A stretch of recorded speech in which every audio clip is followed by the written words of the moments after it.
I hope it starts sometime. Okay. So, therefore, like any theological, you know, these are, in a way, you can say that this is a theological product. So it's about philosophy. So it gives you some kind of an understanding as to who you are, what are you experiencing, why there are some gaps, what are the problems, what is the nature of these problems, and what are the ways in which you can get out of these, and what is the destination. And in order to reach that destination, so are there any footmarks you're going to follow? What is the trail? How do you go there? So the trail, there's a lot of emphasis on the Guru Parampara, the Acharya Sampradaya. All these words are very, very important, all these concepts, because we didn't have a university system. It's not about mass production of Siddha yogis or self realized souls. It's a unique and a very difficult, challenging path. It requires a bit of hand holding, but it also requires a lot of own personal initiative. Therefore, in the Shiva Sutra, this whole text is kind of, as we have already discussed this, Vasugupta wrote it, and the Spandakarikas and Shiva Sutra are like two faces of the same person. That's in a lyrical form, and this is an aphorism, sutra form. So it's like speaking a lot through very cryptic sutras. It's like formally, like in mathematics. So the Shiva Sutras, if you actually read Spandakarikas, sometimes you will be able to relate specific karikas in the Spandakarikas are kind of interlinked with different sutras here. You have to read both the texts, but we haven't done Spandakarikas. Once in a while, we did refer to them. We did refer to the Spandakarikas. And the Shiva Sutra we did. I'll just try to touch upon it because there's no point it's not possible to again revisit each and every sutra. So these are three chapters that we did. The first one was Sambhovapaya. The second one was, Saktopaya. And the third one was Anavapaya. Now, this whole thing is about what is the focus of a particular mode of sadhana and what is the level at which you are doing. At the highest level, the goal is Bhairavapatti, attaining that Shivahood from being a Jiva, as I was mentioning. In Shiva Sutras, like in Advaita Vedanta, you have Nirakara, Nirguna, Nirvishesha Brahman.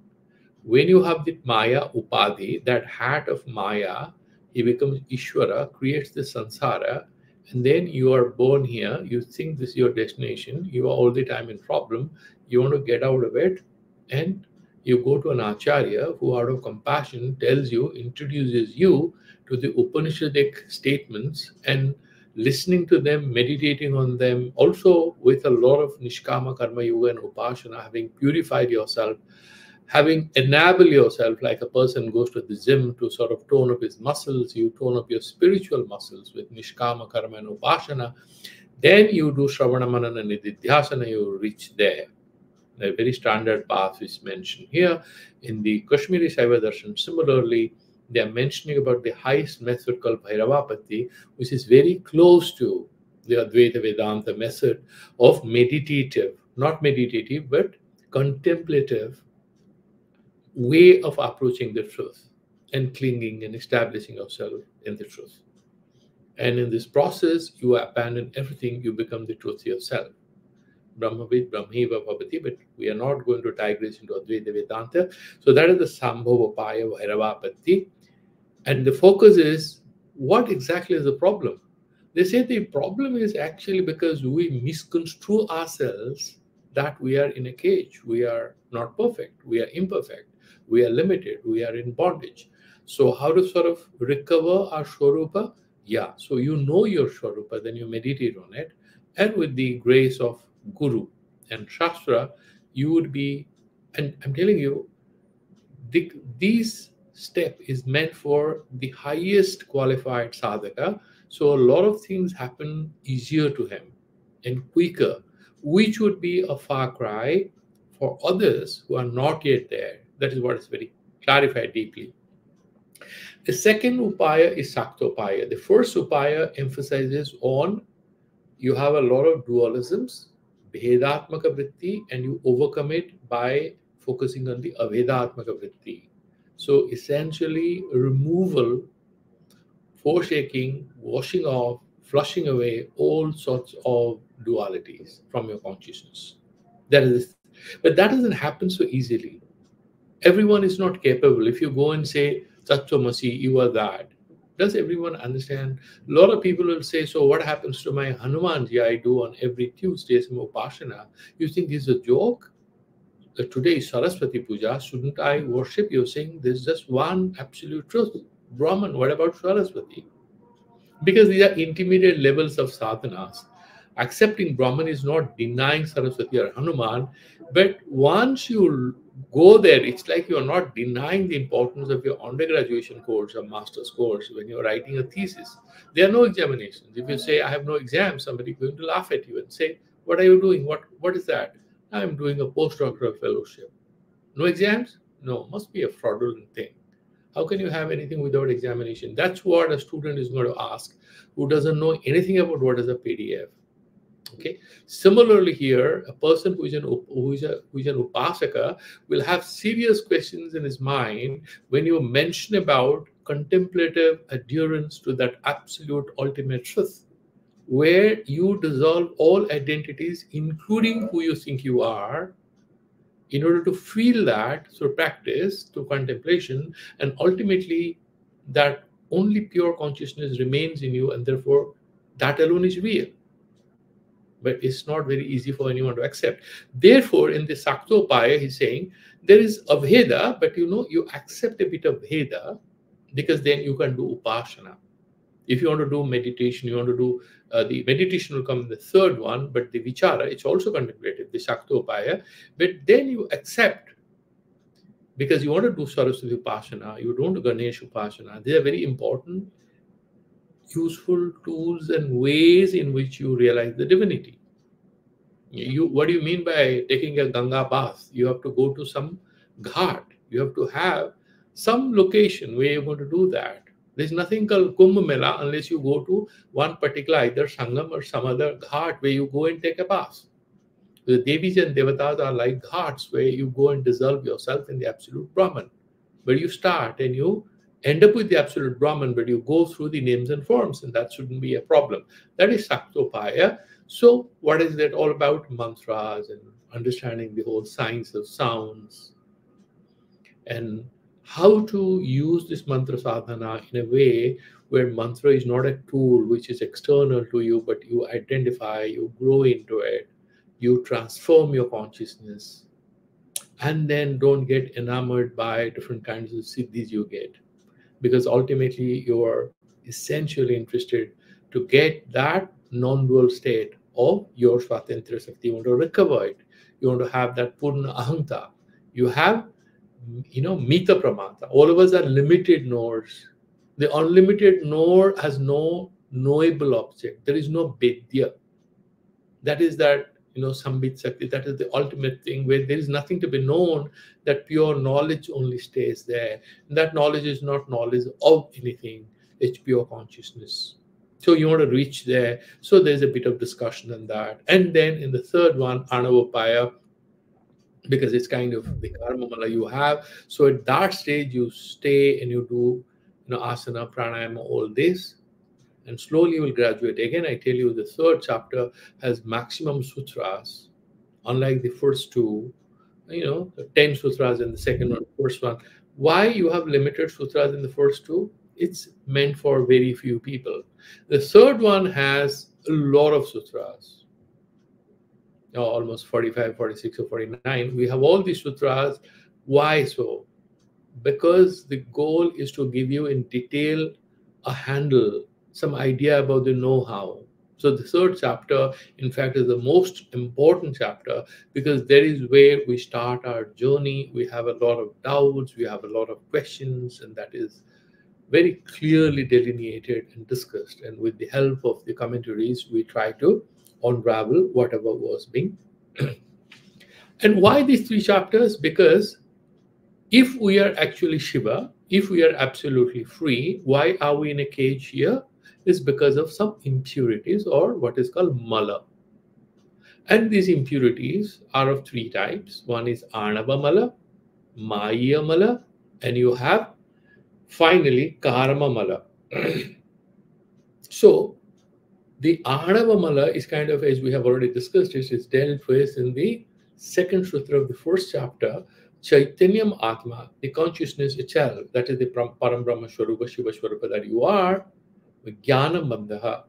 So you suddenly jump from that higher state to a limited level because of your limited understanding. Because Mita Pramatatva, you are a limited knower.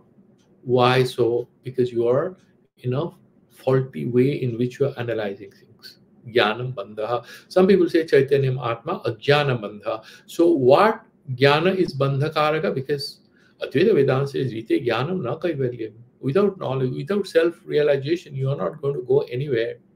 All kinds of people are going to fool you here, whether Kumbh Mela or outside. Come and I'll touch you and I'll liberate you. Put your money there. No, Jnana Marga is the highest Marga, that's why. But you are now saying Jnana Bandha. They're saying that, look, when we are talking about Jnana, we are only talking about Jnana of a certain variety. That Jnana, which tells you about your Swarupa, that's liberation. But the Jnana which doesn't tell you who you are, it gives you a wrong picture of who you are, that's not Jnana, that's Ajnana. And then all the sciences associated with it. Okay, then what is Maya Mala? You know that we have already discussed that earlier. That the most important thing there earlier, as I was mentioning, that Paramashiva becomes Sansara. Why should he become Sansara? Why should the all-encompassing, all-pervasive, omniscient, omnipresent, omnipotent, that absolute universal would like to be differentiated, be limited, be insufficient? No, Shiva Sutra says, sorry, that's not a real transformation of Shiva into Sansara. That's his game of hiding himself. He remains Paramashiva. He remains absolutely the supreme. He is Vishwamaya and Vishwatirna, is immanent and transcendent. He doesn't change. It's his abhasatmaka krida. It's a game of projecting this as a sansara. For whom? For all these people. So he is the Pasupati who becomes Pasu. All of us. The Pasupati appears as Pasu because of an inverted understanding. This is a little complicated, but if you look at physics, you will actually find it easier to understand. After the Big Bang, what was there? Nobody is being able to tell you. But we can start with the solar system. What was there in the sun? You had helium and hydrogen. That's what we are hearing about. There was no 108, 118 elements. No, they were not there. But then they have appeared. Then you have the details. Similarly, the absolute one, unified, pure consciousness can in fact become multifaceted, diverse. So you have an understanding of Vishwa by Chitriya, and in order to make sense of this magical diversity, the very cryptic, difficult, and complex concept which is used is called Maya Shakti of the Lord. It's his magical power through which all this is kind of unfolding in ways that we find it very hard to make sense of. So the same Lord who have what? Who are Chit Shakti, Ananda Shakti, Ichha Shakti, Jnana Shakti, and Kriya Shakti in the order of purity and subtlety. The highest thing is Chit Shakti, and then you have Ananda Shakti, then you have Ichha Shakti, which is superior to Jnana Shakti, and Jnana Shakti is superior to your Kriya Shakti. The inversion takes place, and then what happens? They become Pancha Kanchukas. What are Kanchukas? Veils. Same energies become veils. The liberating powers become powers that bind us. It's all about, it's like the same divinity is troubling you at one level, and then you change. Same divinity elevates you. Same power elevates you. That becomes Vidya Shakti, Suddha Vidya. Maya Shakti becomes Suddha Vidya Shakti. Depends on the threshold. One point, it's like the same space is there, the earth is there, physics laws are not changing. You cross over the escape velocity, Then you are free, you are under the space. You're not brought back into the stratosphere. No, it doesn't happen. Same way, at different levels, we experience different things. Therefore, what he says that sarva vyapakatva in the chit shakti, what I have, it becomes niyati, kind of regulated. That littleness is kind of introduced into that pure, absolute, all-pervading thing. And then the Ananda Sakti, which is Nitya, okay, Nityatva, that becomes Kala, time. The concept of space and time. Time, just imagine, it's all a limitation. And then that Ichha Sakti, he can do anything, but he can wish anything. Whatever he wants happens, but not so once he becomes Pashu. Like in the form Abhas, then for that is Raga, the Purnatva. That Ichha becomes Raga. Then limited desire for a few things. Similarly, the Jnana Sakti, which is omniscience of the Supreme Divine, it becomes what? Vidya Sakti, limited knowing capacity, which manifests to us, all of us. And then that Kriya Sakti, he could do anything, and the inversion happens. Then that becomes what? Kala. Kinchit kartukatva, sarva kartukatva becomes kinchit. So you are kind of expert in a certain field. Okay. So Lord's powers also kind of is Sisti, Sthiti, Laya, Tirodhana, Tirobhava, and Anugraha. These are the 5 ways in which Lord Shiva sort of helps us or harms us. You have Tirobhava, where we get deluded, and then you also have Anugraha, where we get liberated. It's same grace, depends on where we are standing and what's our qualification, how are we moving. There's a beautiful link here to the question Sanatji asked in the morning, are we free? One of my professors, of course, he didn't believe in God. He was a former Marxist, but a wonderful person. He says, we understand the laws of nature to overcome laws of nature. I used to say that in the class because actually that was a statement taken from Francis Bacon. You are not nullifying gravitation, but you are being able to fly. This ability to fly, this freedom comes out of a very nice, comprehensive understanding about buoyancy, gravitation, all these.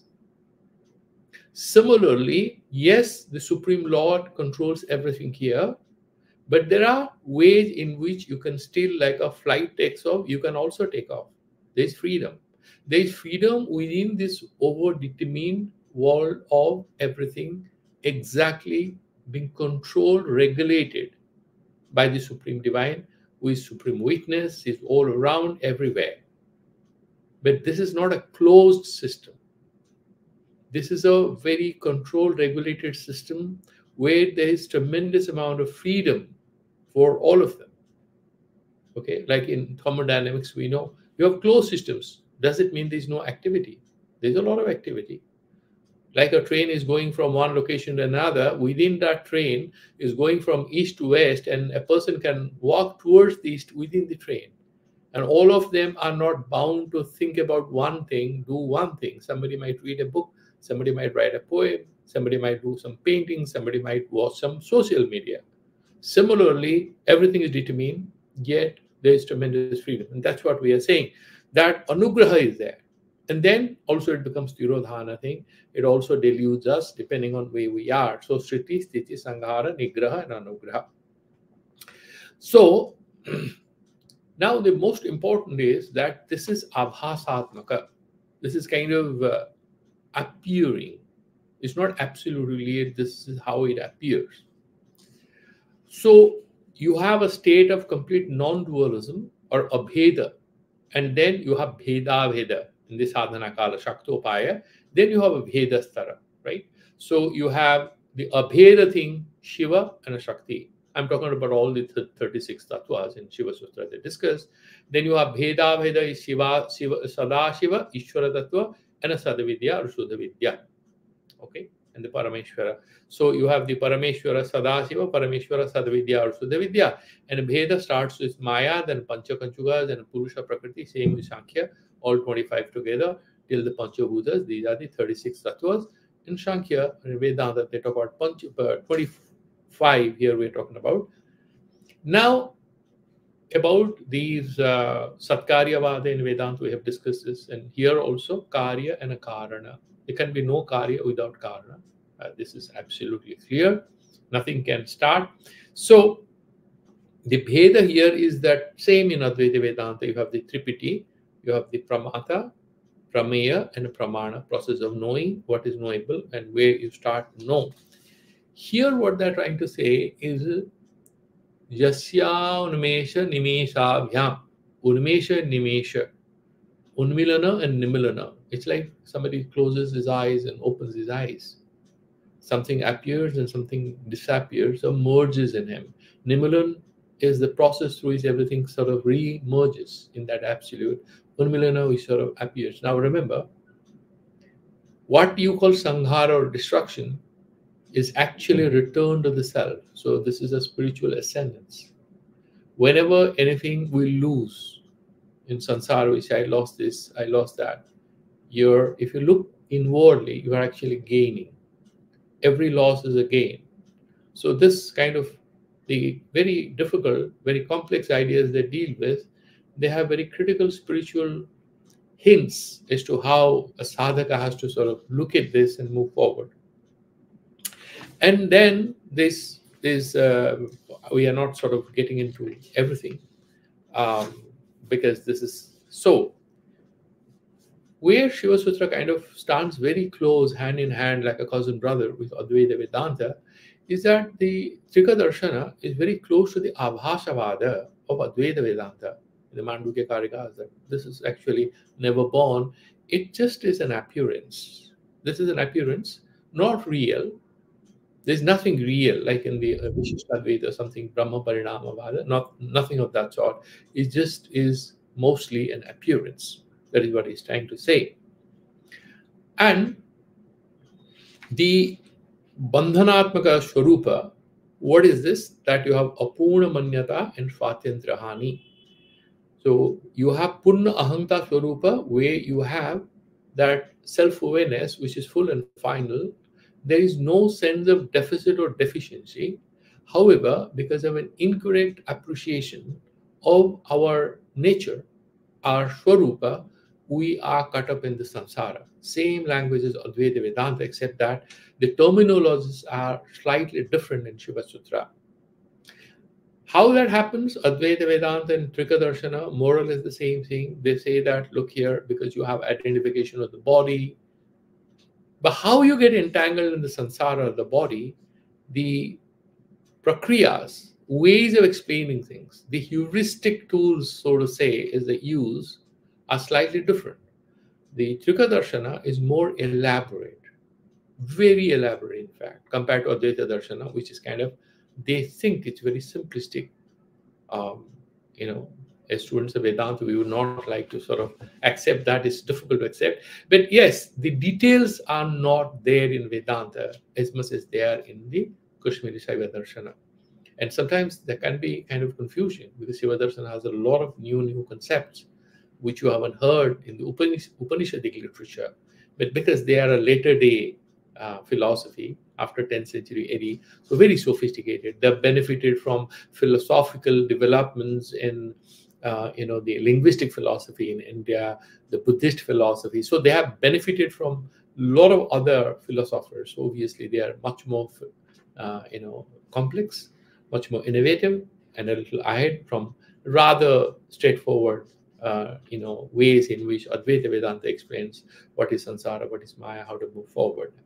And they also emphasize a lot on the upasanas. Now the karma mala is all about meditation and the tools and techniques of sort of straightening your consciousness, establishing yourself, and going closer to that Shiva consciousness. We have done that, all of us. Now, first chapter is what? End of the day, you reach the destination, and therefore you want to have what is called Bhairavapatti. Okay, and how does that happen? So, okay.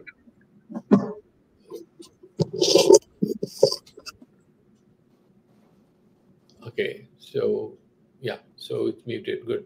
So what happens is that saying that once you have that Bhairavapatti, then the diversity and the dualities don't trouble you anymore. Okay. And how does that happen? When you do Sakti Chakra Sandhana, then there is Vishwa Sanghara. What do you mean? There is a destruction of the world? No. And what is this Sakti Chakra, by the way?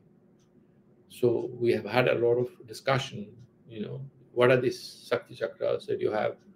The Khechari, Dikchari, and Gochari, and a Bhuchari. These are different ways, and you have Para, Pashyanti, Madhyama, Vaikari. The same sound at different levels. By the way, the whole sansara, in a way, kind of starts with sound, words. There's no language, there's no reality. Whatever you're talking, we're talking with the help of language. So they give a lot of emphasis on language, the power of words, the power of alphabets, and how they are used to construct our reality. And therefore, unless we get into the mystery of all these alphabets and how they sort of develop, and at different levels, you have NLP, right? So you have neuro-linguistic programming. We say that the way we use our words have a lot to do with the way we think, the way we respond to reality. So actually, the Trika Darshana is kind of the ancient spiritual NLP sort of thing.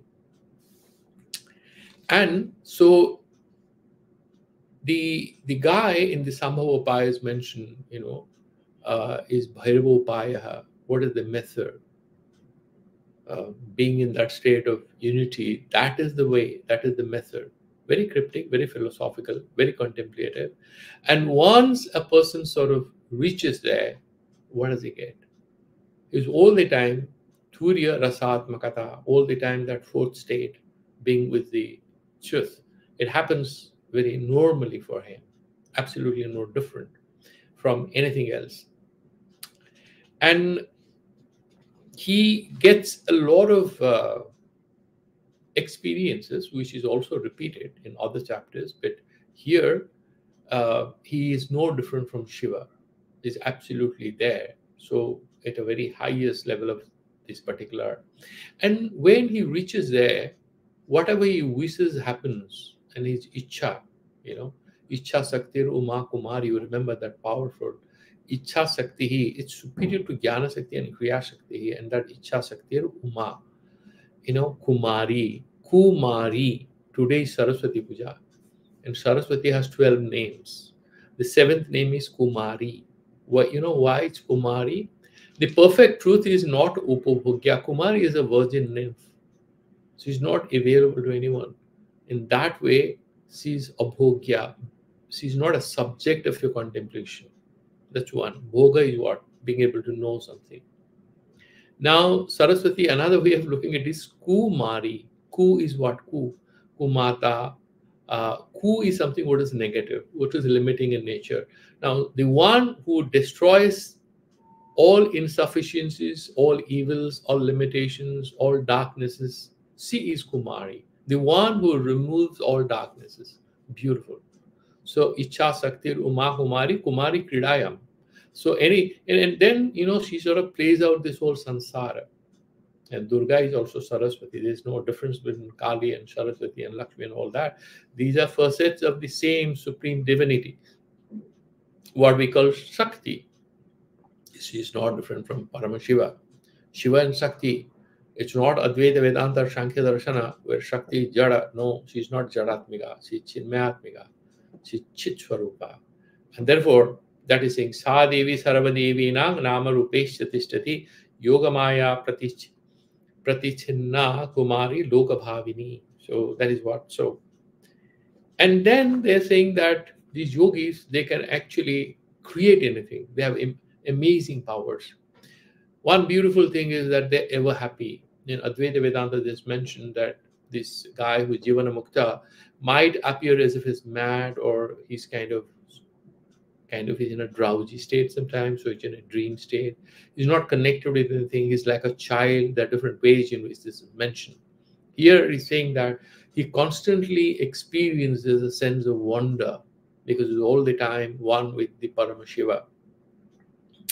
And he's saying what kind of happiness they have.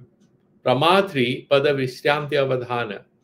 So That sense of chamatkara wonder happens. Why? Because you are no more looking at reality as outside of you, as an object of your knowledge, but you have become everything. And therefore, it's a little confusing for the normal mind like ours. Is that state in which that pure consciousness is effulgent, it luminous, it manifests, and it manifests everything, manifests itself, but all that you see, experience is that sense of wonder. Oh, just imagine if 5 million watt bulb lights up in your room. You don't exist, you don't see anything. What exists is that light. There's nothing else that will exist at that moment. It's like that. So, Icha Sakti Uma Kumari, and then he's saying,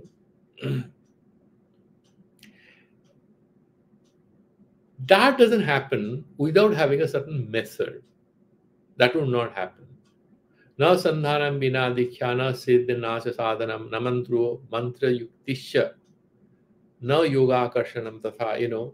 End of the day, without a method, you don't reach there.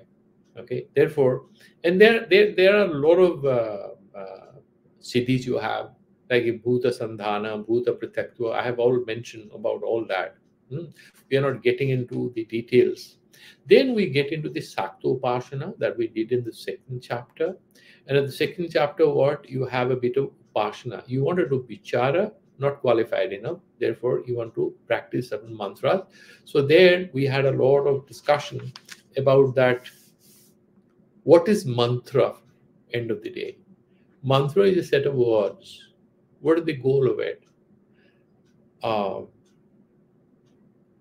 The most critical, important thing there is Sarve Varnatmaka mantras, Techa Satyatmika Priye, Saktistu Matraka Gya, Sacha Gya Shivatmika. Why are we interested in mantras? For powers? To please somebody? No. The secret is here. Any mantra we are doing, the secret is here. Sarve Varnatmaka mantraha. You have Sadadva, Vachya Vachaka Veda. And then in the Vachaka Varga, you have Varna, Pada, and a mantra. The Vachaka, way in which you are relating with that ultimate thing about this samsara or anything. So the Varnas, they are Varna Matrikas. They are the mother of all the words and words for mantras. And you want to chant the mantras, you want to meditate, you want to practice. Therefore, he's saying all these mantras that you're chanting are made out of alphabets. Sacha Satyatmika, and these alphabets are, what is that? Varnamatrikas. End of the day, they are emerging out of Sakti. Sakti Stu Matrika Gya, and all these are called Varnamatrikas, mothers. And then what? Sacha Gya Shivatmika. And then this Sakti has no real existence without that Parama Shiva, She Sakti. Shiva and a Sakti. You can never have Shakti without Shiva and Shiva without Shakti. However, the difference in Kashmiri Saivism, the beautiful thing is, it's like Shiva is pure consciousness, which is Prakasha, and that I-ness, that I consciousness, I am Shiva, being aware of yourself. It's like self-awareness of Lord Shiva is Parvati. It's a beautiful way to mention that. So what do they say? Vimarsha Sakti. That Prakasha and Vimarsha can never be isolated from each other, but it's like a technical distinction or analytical distinction you are making for the benefit of your sadhana. That is all. That's all about it. But it's all one unified reality. Otherwise, Advaita Vada takes a beating, and Kashmiri Saiva Darshan is non-dualistic as much as Advaita Vedanta of Shankara, with a twist here and there. And there, he's giving us a trick, because we're sort of winding up, and we are chanting mantras today, and then, starting today, we have a lot of parvas, and we have now Navaratri going on, right? This is the Gupta Navaratri in the Magha. Prithag mantraha prithag mantri na siddhyati kadachana jnana moolam idam sarvam anyatha naiva siddhyati. Mantra and a mantri, the sadhaka and what is he meditating on, if they are distinct, no mantra siddhi would happen. What are they saying? That if you are doing actually the mantra sadhana, sometimes we start off with our eyes open, then you have Vaikhari, maybe you're chanting slowly, then it becomes a little madhyama, then becomes Pashyanti, go inside. There are a lot of ways in which you can do it. But he's saying that the goal of this mantra sadhana is in fact to realize The goal of it is a reverse journey back into that Parama Shiva consciousness. We do this meditation. These are habits. These are ways in which we are trying, in fact, to discipline our consciousness, that limited consciousness we have, in order to recover our Swarupa, which is that full Purna Ahanta Bhava. So through this meditation, through this mantra, it's like a prop, it's like a tool. We're going to use it in order to ascend to that highest plane. And then the most important thing is Udyama Bhairavaha there. Okay? So you meditate on that. All the time, doing that meditation itself, that itself is going to tell you to that. Now, what does he say here in the second chapter? In the 6th sutra, he says, Guru Rupayaha. You need that guru. And who is that guru? Is somebody who sort of advises you. It could be Shastra, it could be Acharya. It's actually both in our paramparas, whether it's Vedantic parampara, Kashmiri Saiva Darsana, any particular spiritual parampara in India, you would have Guru and Shastra. Both are important because he's a living embodiment who sort of carries this tradition. And then without a tradition, if he claims to be a Guru, you must not pay too much attention. He may be Buddha, you never know. But truth of the matter is that what about all the spiritual findings that were there? Whether a lie? So everybody who sort of is a revolutionary is coming up, you have to pay attention to what is he saying. Is there anything he's taking? He's adding something, innovating, that's fine. Is he sort of rejecting, or then you have to pay deep attention? Because he's essentially saying, so far the journey of millions and millions of sadhakas, what a joke. But the truth, in our case, is Shruti Pramana. That is, Sabda Pramana is the highest testimony. Testimony of the Shastras is the highest truth, highest way in which you validate the truth. And therefore, he's somebody who sort of rejects everything. He rejects something, interpretation of it is fine. That's actually fine. But somebody who rejects the truth itself is like throwing the baby with the bath water. We got to be careful. Guru Rupayaha. Grinati Upadishati Tatvikam Arthamiti Guruhu. It tells you the truth. It removes the false understandings. Therefore, it's called Guru. Okay. And then, once you meet the Guru and do your sadhanas, in the Saktopaya, he says, Matraka Chakra Sambodhaha. So, Jnana Adhisthana Matrika, that we've done it. So, you want to understand the Matrika Chakra and all. But if you find a Guru, he'll tell you the techniques, and therefore, what you have, Matrika Chakra Sambodha. You have a fuller understanding about the Matrika Chakra. That means you know how to do your meditation, you know your mantra sadhana. Very quickly, what is this Matrika Chakra? Ha. Is that Paramashiva. Ha is Shakti. Ha within that Aham. Aham Idam. Aham, just look at it. A lot of people, Aham means I. But actually, Shiva and Shakti, everything is sort of unfolding out of it. And what do they say? That you have the Shwara Varnas and you have Vyanjana Varnas. You have Shiva Tattva and Shakti Tattva. So if you look at these Vanamatrikas, if you look at Kavarga, very mysterious. We have discussed that. I'm just quickly trying to touch upon them. Kavarga, you have the Bhuta Panchaka. I'm not repeating it. So whatever. You know, this Prithvi, Jal, Tejo, Vayu, Akash, everything. And then Ka, then you have Chavarga, like Cha, Cha, Cha, Janya. So Cha is actually Tanamatras, Shukshma Bhutas, not available to your Jnana Indriyas. What about the Tavargas? They are saying that Karmi Indriyas, Bhakpani, Pada, Payupasa, all these are Karmi Indriya representing that. And Tavarga is the 5 Jnana Indriyas. Okay. So what do you have that? So you have the Prana, Jiva, Chakra, you know, all that. Sabda, Sparsha, Rupa, Rasagandha. The Tanmatras, to know them, you have respective Indriyas. They are represented by the Tavarga. And Pavarga, you have Manabuddhi, Ahankara, Prakriti, Purusha, the 5 things. Okay. And then the Antastas, Yara, Va, and these are Niyati, Raga, Kala, Vidya, Tattva, Chatuska. Okay. These are the things. And Shashasha, Ishvara, Sadasiva, Sakti Tattva. Higher echelons. And Ha is Visharga, Sthulata, the creation. Okay. So this is, and similarly, the Swaravarnas. Okay. So all these a, e, u, ri, a, and I, o, ah, all this, all of them are different colors, and there's a lot of discussion. We have already done it. I'm not getting into it. You have Chaitanya Mahatma and Atma Chittam. That is what it says in the Anavopaya. Now, in the last sutra of the second chapter, he is again saying, look here, you continue with the meditation, you do the sadhana. If you stop, you know what's going to happen? You will recoil back into your old state of limitation. So you got to be very careful with it. Now, in the Anavopayatmaka sadhana, what do you do it? Here, you are the jiva. You are starting with a limited understanding of who you are. You are accepting your state of being.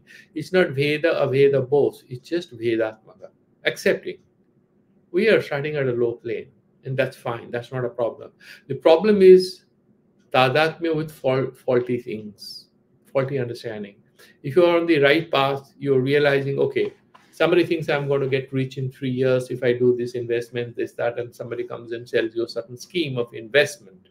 He might actually run away with your money because he wants your money, because he's in business.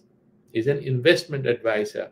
But if somebody says, look here, it's going to take you 10 years. This is the way you need to move. Are you going to take risks?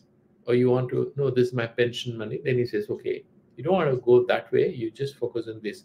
He's actually Shridha. He's giving you proper advice, but you think he's a dull guy. He doesn't give me advice to make me a millionaire in 2 years. He would not, because he doesn't want you to lose your money.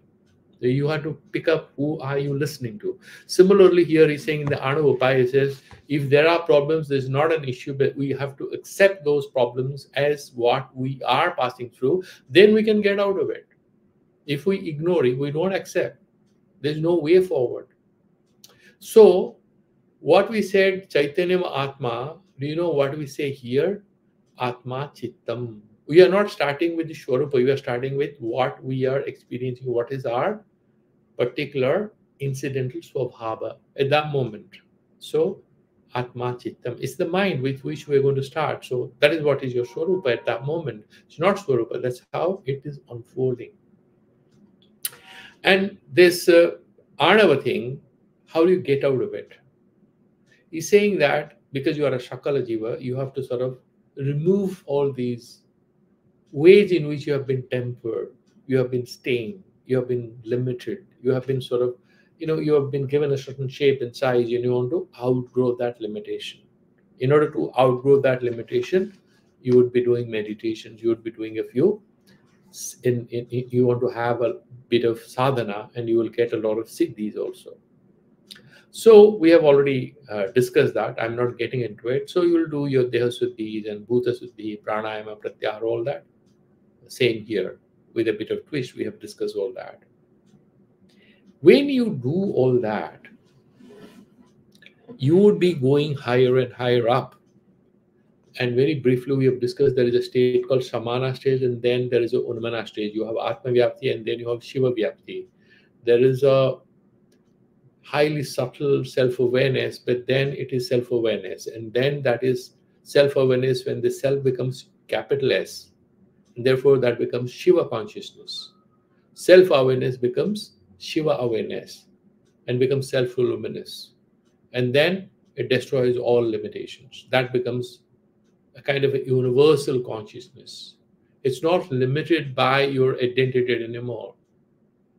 You lose all your name and form, and your very presence. One of our acharyas in Kailash Ashram, Mahamandleshwar, when he takes our classes, he repeats this. He says that when a true Vedanti, a true acharya walks through, even animals and birds benefit because he's established in the self.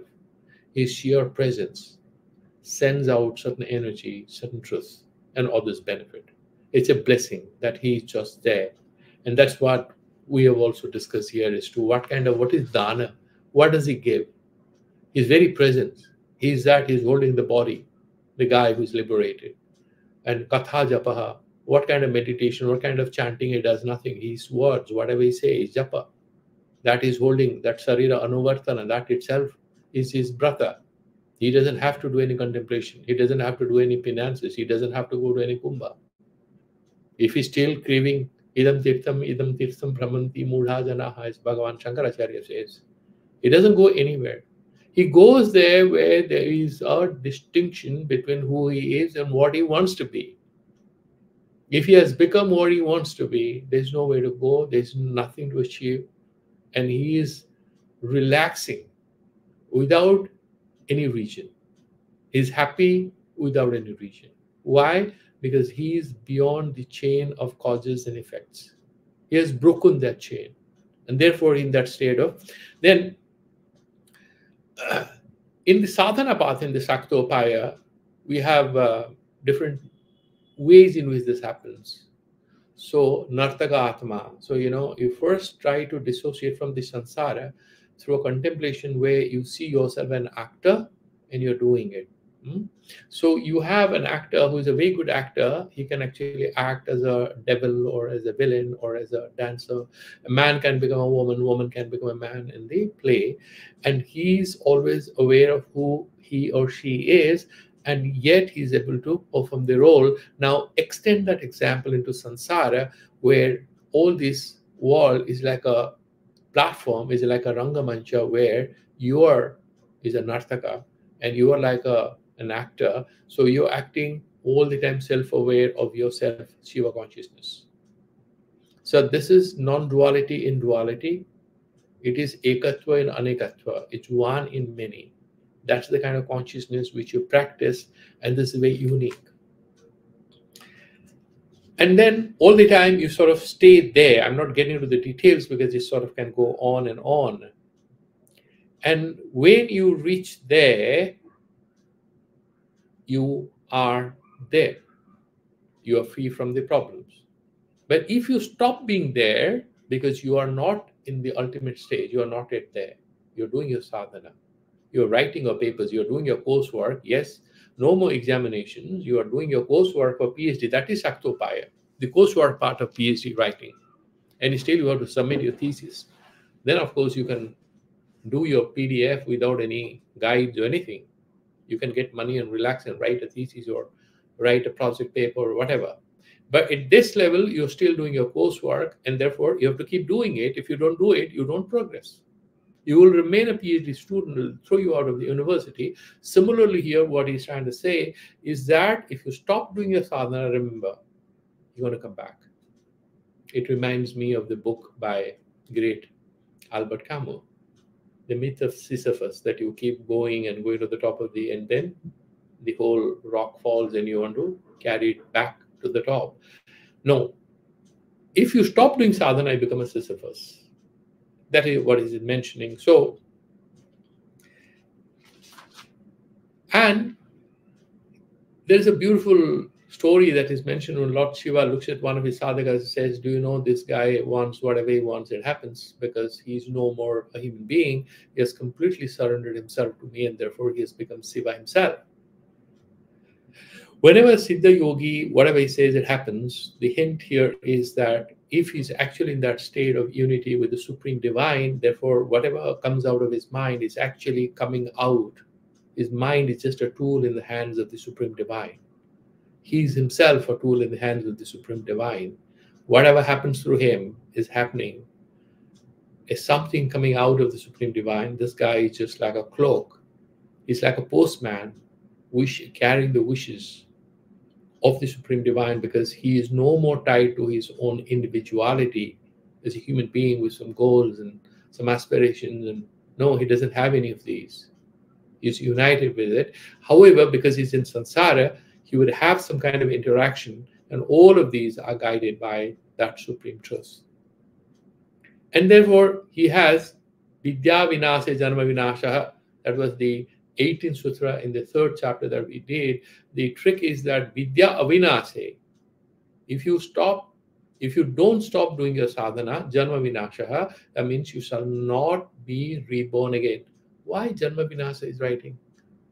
He's talking about Amritatvam. Why he's not mentioning? Because actually, if you're not reborn, you cannot die. Death requires birth. That's why these Advaita Vedantis and all the sadhakas don't want to be reborn again, because if you're born, you have to die. Okay? Yeah. So once you are born, jata shahid hu mrityu, so you have to die, therefore don't come here again. And if you have that Shuddha Vidya state, you have reached there with a lot of hard work and you've stayed there, you know, I used to all the time say this to myself, the spiritual siddhis that you have, this is like Sunya Dhana, because it's not like a amount of cash that you can put in a box and you can lock it up. It's not like a gold biscuit. It's not, it's just like nothing. It has no shape and size. If you do that sadhana, you ascend to that level. If you stop doing the sadhana, that you don't experience. You think you have it, a lot of things will happen around you, and suddenly it vanishes. You just become a pauper. You just are a joker because all your powers, all your siddhis, all your truths have sort of evaporated because you stopped doing this sadhana. And then many of these gurus, why they are in trouble, because it's not that they were liars or they were not honest. They hadn't reached the ultimate level, and they had a lot of powers, a lot of influence, and then they stopped being united with that supreme divine, and therefore what happens is what happens to any of us. The prakriti attacks, it holds you a hostage, and there's no difference between you and others. Maybe the scale would be different, but then truth remains the same. Therefore, he's saying, so you would get jnana, dhisthana, matrika, that sort of comes back. Therefore, he says that you should not do it, and then you are sort of returned to that Pashubhava. What should I do to retain my Shuddha Vidya? He's saying, look, you have to. The beautiful example he says that you have that Turyavastha when you're getting into meditation, you have that Shiva Vapti, you're sitting and you have. He says, take a bit of that spirit and sprinkle it on all of the three states. The best example is if you have a lit of a lamp and then there is not enough oil, then the lamp is going to get extinguished. So you have to keep putting in some oil at different intervals. Similarly, you have to keep reinforcing your spirituality with consistent sadhana and sometimes in high doses. Thakur used to say that if you're in samsara, that's fine. The Saraswati Puja is very important in this concept. Why do we have so many festivals? Is it because we want to waste money? The Christians have one or two, the Muslims have one or two, and why these people have so many? Maybe we have bigger sinners, so we need more opportunities to remember God. And all these are investments. These are like SIP. You have in doses, you do spiritual practices, and this gives you an opportunity to sort of become oriented towards that supreme divine. Therefore, he's saying that the best way to retain that Shuddha Vidya and stay put there and not slide down is, in fact, to keep doing your sadhana with the help of the Guru and your Shastra. And you have to sort of move. And therefore, this particular thing then slowly transforms all of the states. Of course, what is in your control is Jagrata Avastha. Swapna Avastha is not in your control, but Jagrata Avastha influences Swapna Avastha. So this transformative thing will slowly percolate into your dream state and also in the deep sleep state. And also in Jagrata Avastha, you can remain in your Shiva Bhava when you're interacting with the world war. In case you fall down, what happens? Is this end of the story? No, boy, it's not end of the story. The Guru can come and give you grace, and God can give you grace, because they have magical ways in which they come back into your lives. They lift you because you are Purva Punya. You may be in the ditch where you shouldn't lose hope, because you never know when that anugraha happens, and then you're pulled out of it and you are put back on track to do your sadhana. And then if you think, what happens to that guy? And the 25th sutra says, Shiva Tulya Jayate. That fellow becomes almost same as Lord Shiva. And it's a beautiful says, ultimately, like the fire shall not return in the wood. Similarly, the guy who's liberated shall not get into samsara again. Supradipte yatha vanno shikha drishyate chambari deha prana stitopyatma tadvad liyate tatpade. So, if you set fire to few dry woods, and then the fire goes and touches the sky. It's lit up here. It touches the sky. Similarly, even though we are in a physical frame, you have a body-mind complex. When you do that sadhana, that is the fire of your consciousness and contemplation and sadhana, you are also touching that tat padam, that Shiva thing. Okay? And then aham evo parohangsha Siva paramakaranam. You see, the person says, I am the cause of everything. That is how he sort of and Shiva Tulya, what he's saying, Diyate, what kind of dana, what can they give us to society? How are they relevant? What is their net asset value in spiritual terms? What do they give? He's saying, Diyate Khandyate Vishwavedaha. They are the ones who destroy dualities. The best example, recent days, we have documentary evidence of, was somebody like Ramana Maharshi. People will come, sit in front of him, he looks into you for a few seconds. You are not being able to think the way you are thinking. You are sure, Bindu? There were a lot of people, a lot of these British spies who try to figure out, because they were scared of him, they'll go and sit with him. Then what? Return back with a spirituality in their hearts. You are Thakur. Most enlightened people like Keshwar Chandra Sen, Ishwar Chandra Vidyasagar, why were they going to him? He didn't have 1/100th of the kind of Shastri education, textual understanding of the truth that was there with greats like Ishwar Chandra Sen and Ishwar Chandra Vidyasagar. No, but he had the truth in him. So that Paradiyate Swadhyate Maya Swarupam, the one who helps you to, strike the Maya thing, the dualities, the wrong understandings. He's the one who sort of liberates you. And then, so this sort of will go on, and we have already finished it. And the yogi himself becomes a Pasupati, okay? And then he sort of returns to that level. And as we had discussed in the last chapter, the spiritual path is not a steady path from A1 till AN or A infinite, that you reach that ultimate level. It doesn't happen like that. It's going to be topsy-turvy. It's going to go up and you're going to come down. You're going to go up. Why? Because of our Purva Papa Punyas and inconsistency in our sadhana. Is there freedom? I again and again say, the proof that there is freedom is Shastra. How Shastra gives us proof that we have freedom? Shastra says you do the sadhana. If we have no freedom, we cannot do any sadhana. So, Bhagwan Shankaracharya keeps telling, Shastra anarthakya prashangat. If you accept all these things, why should we do any sadhana? Why are the texts saying this? You do sadhana, do pranayama. So all these were a bunch of idiots.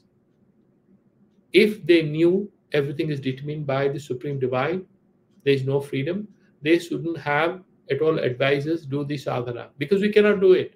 Bhagavan gives even a more innovative answer. Bhagavan in Arjuna says, how can I do it? Madhusudana Saraswati, brilliant explanation. He's saying, okay, if you are perturbed by the fact that I'm doing everything, so you have the answer. And what is the answer? Sarva dharmam parityajya mamekam saranam praja. If you know, end of the day, I'm doing everything, what the hell is holding you back from your simple surrender to me? There is sadhana. By submitting yourself to the laws of nature, you conquer laws of nature. Laws of nature, we are not breaking. We are surrendering. God's ways we accept and we surrender. And through that, we regain our freedom. What is our freedom? Freedom is not freedom from any bondage in a very normal sense of the term. Freedom is actually freedom from bondage of a faulty understanding of who we are. And that is the crux of this whole series of advices that we find in the Siva Sutras. I'll stop here because I've almost taken more than 1 hour and 10 minutes. So I stop here. Any questions? 1 or 2 we can have, and then we will plan. I'll let you know what text next. Any questions? Anyone? Any doubts? And thank you for this very extensive sort of explanation. But it's again, I just wanted to make sure that I understood it right. So basically, in the end, after we know the framework of the philosophy, unless you have a guru who can explain and guide you through the specific actions, then it is not possible to proceed along this line. Is that correct? I mean, we can just know all this theory, like we have known some theory, but to actually do more, then you will need a guru. Is that correct? Yeah, I mean, that's true about all sciences. So this is kind of a bird's eye view of this whole path.